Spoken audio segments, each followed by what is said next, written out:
Back then, I was just a girl with a pair of scissors and a dream, working in a no-name salon on the edge of town.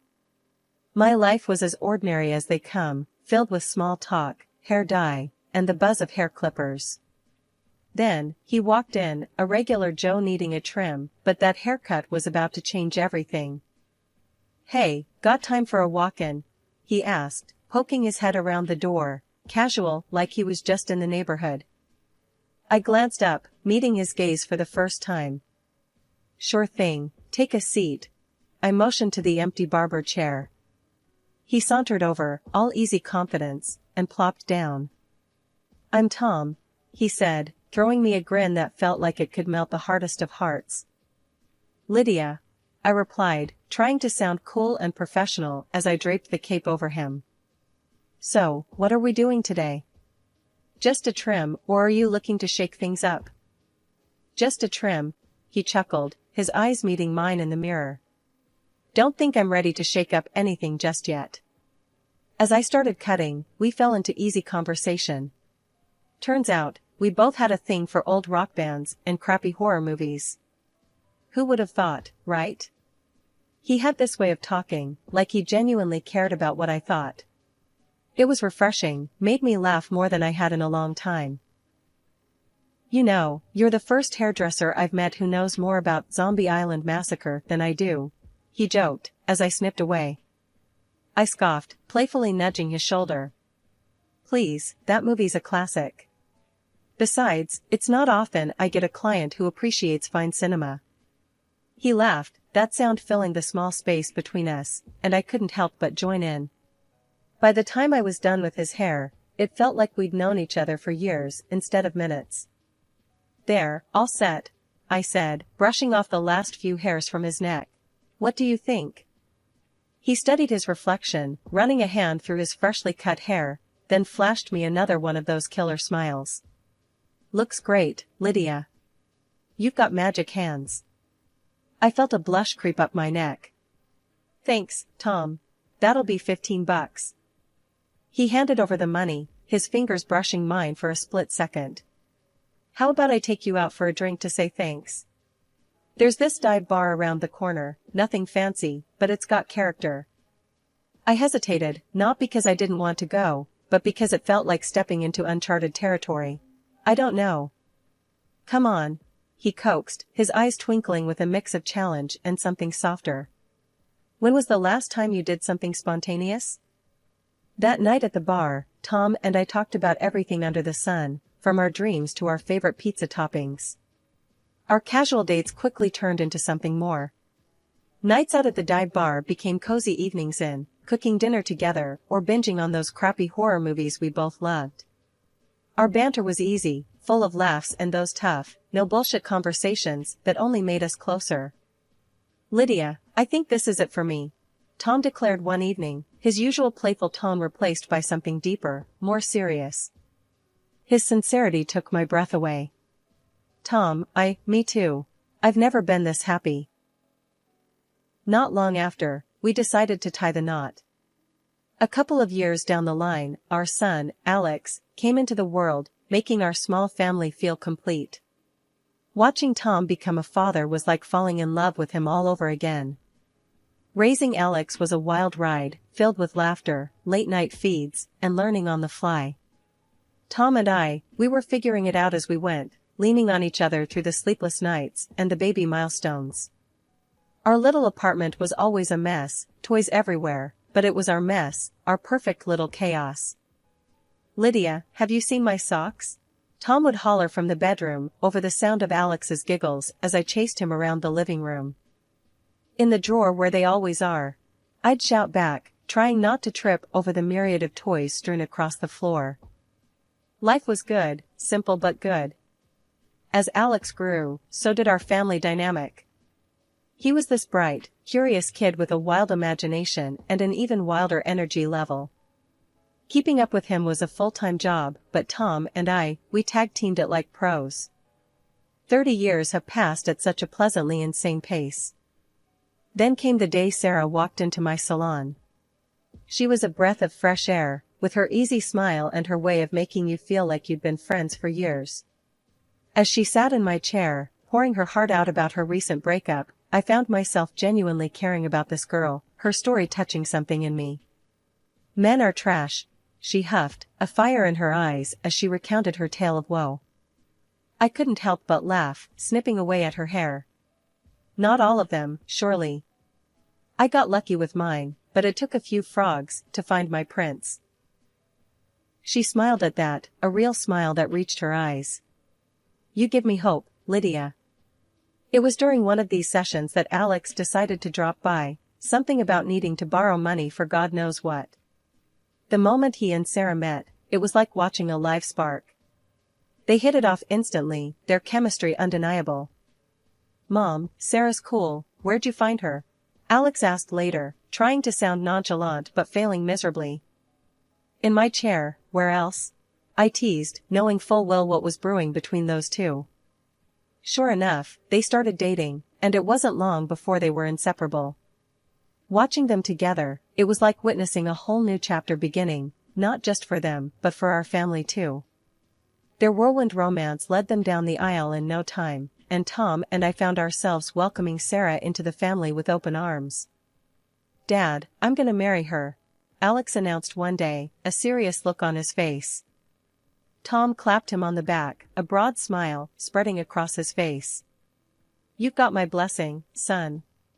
Just make sure you're ready for the wild ride that is marriage. And what a ride it was. Their wedding was a simple affair, much like ours had been, but it was perfect. There was laughter, dancing, and an overwhelming sense of joy that filled the air. Welcome to the family, Sarah, I said, pulling her into a hug.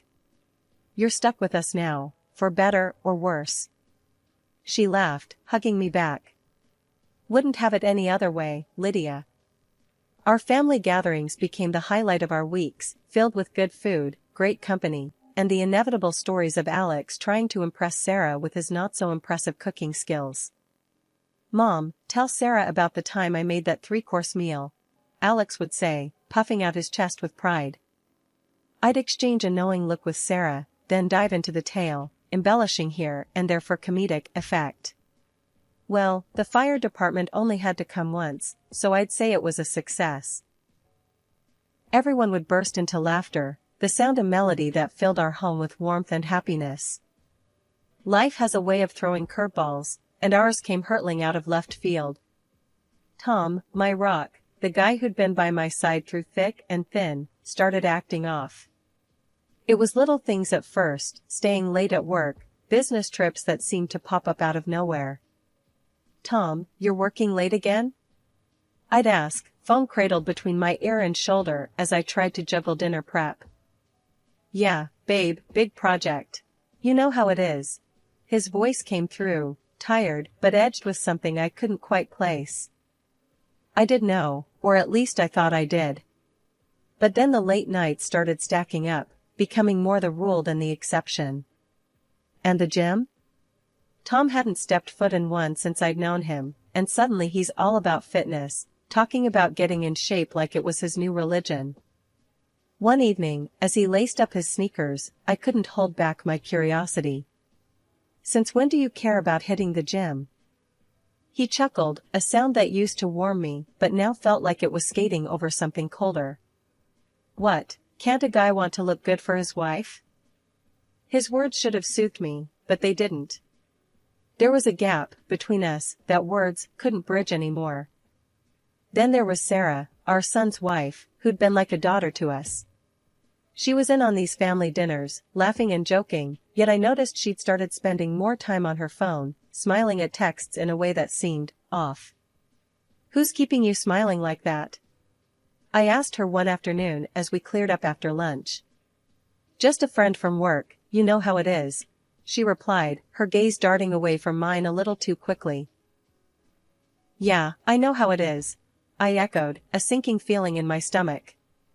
Things came to a head when a friend of mine, Jenna, pulled me aside one day. We were at the market, and out of nowhere, she said, Lydia, I saw Tom at the hotel downtown, and he wasn't alone. My heart stopped. What are you talking about, Jenna? Tom's been on a business trip. She hesitated, then pulled out her phone, showing me a video. There he was, my Tom, arm around a woman. That alone was a gut punch, but when the woman turned her face towards the camera, the ground slipped away beneath me. It was Sarah. I felt like I was choking, the air too thick to breathe. This has to be a mistake, I whispered, more to myself than to Jenna. I wouldn't tell you if I wasn't sure, Lydia, Jenna said, her voice full of sympathy I didn't want or need. I nodded, numb, asking her to send me the video before we parted ways. When I got home, Tom was his usual self, asking about my day with that same distracted air. I looked at him, really looked at him, and saw a stranger where my husband used to be. Everything's fine, I lied smoothly, the words tasting like ash in my mouth. Just the usual day. I needed time to think, to plan, to figure out what the hell I was going to do. Later, alone in our room, I watched the video again. And there it was, the truth I couldn't deny any longer. All of Tom's late nights, his newfound love for the gym, it all made a sickening kind of sense. I sat there, phone in hand, feeling a rage and sorrow I didn't know were possible. Tom, the man I'd spent my life with, and Sarah, who I'd welcomed into our family with open arms, had betrayed me in the most unimaginable way. The days following the revelation felt like walking through a thick fog, each step heavier than the last. But I knew I had to clear the air, for my sake and Alex's. The decision to confront Tom and Sarah together weighed on me like a ton of bricks. My hand shook as I dialed Alex's number, my heart pounding against my ribcage. Hey, Mom, what's up? Alex's voice, always so full of life, cut through the silence of the room. I took a deep breath, steadying myself. Alex, we need to talk. It's important. Can you come over? There was a brief pause, concern creeping into his tone. Sure, everything okay? We'll talk when you get here, honey, I said, trying to keep my voice even. The wait for Alex to arrive was excruciating. Tom was out, probably with her, leaving me alone with my thoughts and the damning video on my phone.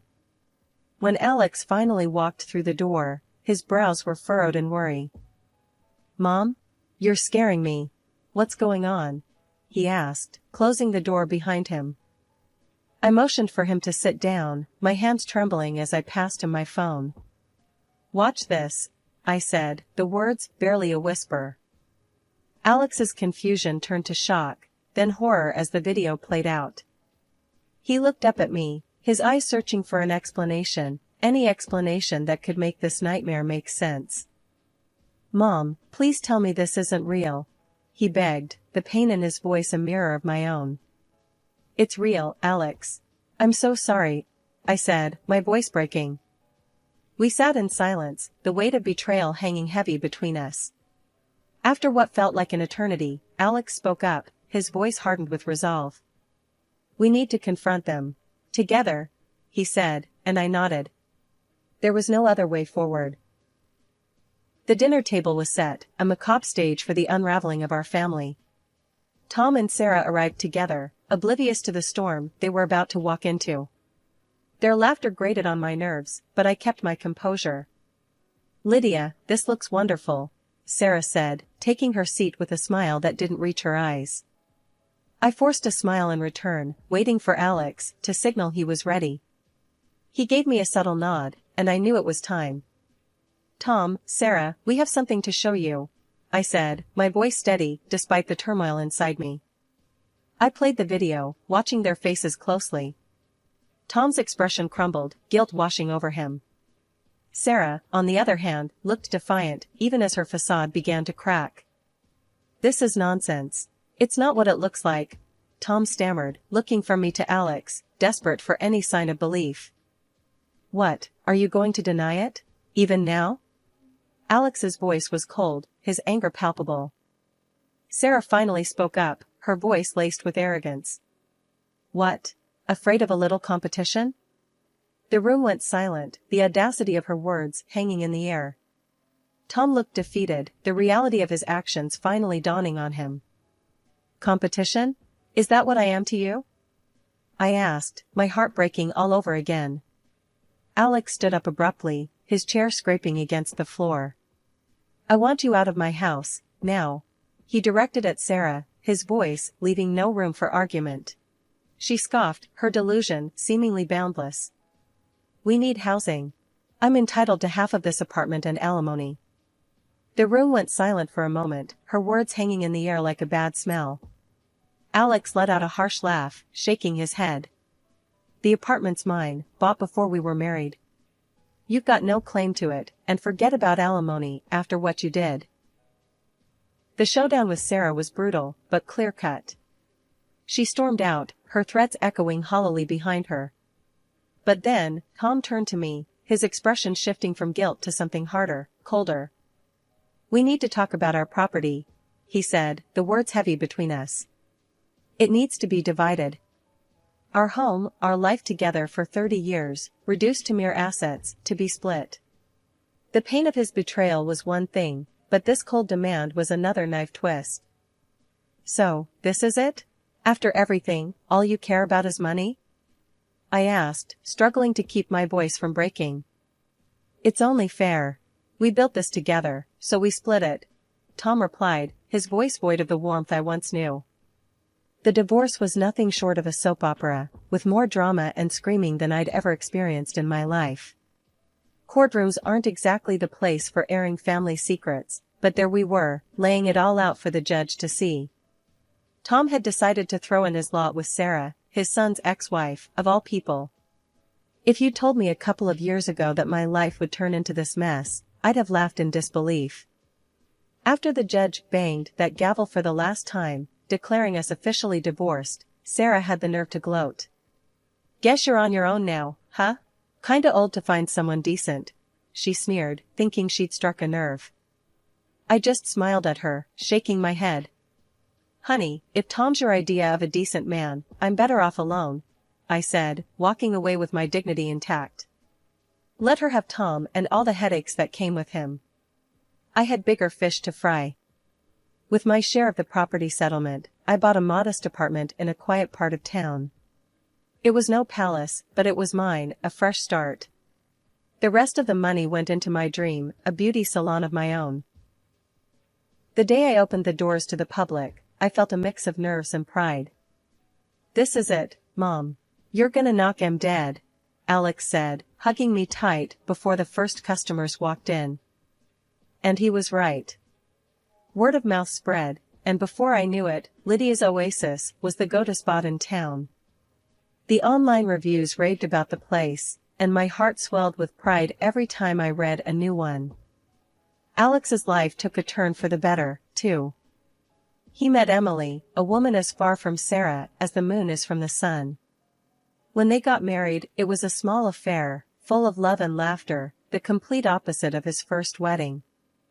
And then came the twins, my beautiful grandbabies, filling my life with joy I didn't know was missing.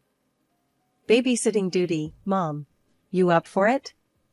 Alex would ask, dropping the twins off so he and Emily could have some much-needed couple time. Bring it on. These munchkins are no match for Grandma, I'd reply, gearing up for a day filled with games, giggles, and the occasional diaper disaster. Sarah's words from the courthouse echoed in my mind, and I laughed. Old and alone? Far from it. I was surrounded by love, my business was thriving, and my heart was full. I didn't just survive, I flourished. And as for Tom and Sarah, well, let's just say I wished them all the happiness they deserved. That call, it hit me like a freight train out of nowhere. Tom, of all people, with his voice oozing confidence like he was entitled to something from me. Lydia, you know, that salon of yours. I was thinking, given how well it's doing and all, it's only fair I get a piece of it. After all, wasn't it my money that got it started? He had the audacity to claim. I felt my blood boil, but managed to keep my cool. Oh, is that so? I played along, curiosity getting the better of me. Why don't we meet and chat about this, Tom? Say, next week? The call with Alex that followed was a whirlwind of emotion. Can you believe this, Alex? After everything, he still thinks he can squeeze more out of me. Alex was furious on my behalf. "Mom, this is ridiculous. Let's dig up some dirt on him. A private investigator should do the trick." The week that followed was surreal. I was physically at the salon, but my mind was miles away, lost in thought and worry over what Tom was plotting. My staff and regulars could tell something was up. "You all right, Lydia? You seem distracted," they'd say. "Just an old ghost decided to pay a visit," I'd quip back, forcing a smile. But the anxiety gnawed at me, wondering what dirt the investigator would unearth. Finally, the report landed in my hands. The findings were a mix of the expected and the utterly shocking. Tom and Sarah's life wasn't the picture-perfect scene they had been painting. Oh, how the mighty had fallen. I couldn't help but laugh, a deep, guttural sound that surprised even me. With this in my arsenal, I was more than ready to face Tom. Walking into that bustling cafe, my stomach was in knots, but my determination was ironclad. Spotting Tom and his little family setup was like watching a bad soap opera live. He was there, grinning like a Cheshire cat, with Sarah, heavily pregnant, and this young dude introduced as her brother. Right off the bat, the scene was ripe with pretense. Tom wasted no time, launching into his spiel with gusto. "Lydia, so good of you to join us. Look, we're expanding the family," he said, gesturing towards Sarah's belly with a pride that seemed misplaced. "And we got to thinking, what's better for our future than having a stake in your salon? It's booming, and Sarah here, she's got the knack. She's dreaming of her own place." I couldn't help but laugh, not a polite chuckle, but a deep, from-the-gut laugh. "Tom, you're dreaming if you think you're entitled to any part of my salon. But, let's cut to the chase, shall we? You, my dear ex-husband, are not the father of Sarah's baby." The table went dead quiet, the air thick with tension. Tom's smile faltered, confusion etching his features. "Lydia, what the hell are you talking about?" I took my time, pulling out the photos, videos, and the clincher, the medical documents. "This young man," I said, pointing at the so-called brother, "is actually your wife's lover, not her brother. And Tom, about being a dad again, remember our little chickenpox saga?" The doctor was quite clear about the aftermath, infertility.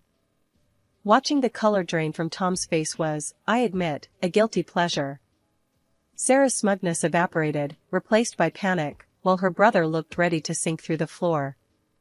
Tom leaped up, rage contorting his face, turning towards the young man with fire in his eyes. You're dead, mate." The cafe erupted into chaos, patrons scrambling to get a better view, phones out, recording every second.